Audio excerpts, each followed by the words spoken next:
दोस्तों, नमस्ते, प्रणाम। आइए आप लोग के बीच में बहुत सुंदर प्यारा एक नाच गीत गाने जा रही हूँ। देवरू हो भरवाई द गगरिया, देवरू हो भरवाई द गगरिया, भरी द भराई द सिर पे उठाई द, भरी द भराई द सिर पे उठाई द, देवरू हो पकड़ाई द डगरिया, देवरू हो पकड़ाई द डगरिया।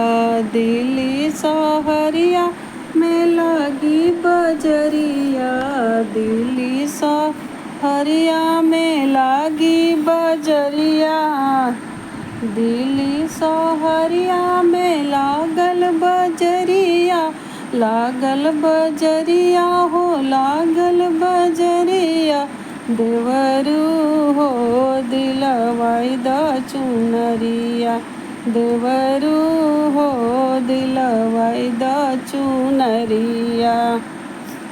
चुनरी पहिरी हम खाड़ी पटना में, चुनरी पहिरी देवरू खाड़ी में पटना में, देवरू हो मोहे लागी नजरिया, देवरू हो मोहे लागी नजरिया।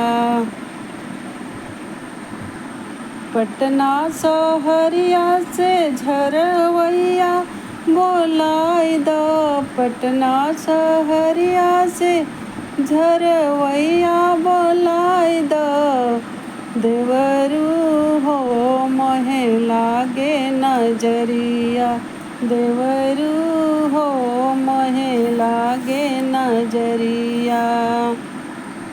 पटना सहरिया के झरवैया हरामी, पटना सहरिया के झरवैया हरामी, देवरू हो मोरे मांगे नदिया, देवरू हो मोहे मांगे नदिया। सोना तू ले ला हो चांदी तू ले ला, सोना तू ले ला हो चांदी तू ले ला, झरवैया हो मोरिए के नदिया, झरवैया हो मोरिए के नदिया, झरवैया हो मोरिए के नदिया, झरवैया मोरिए के नदिया।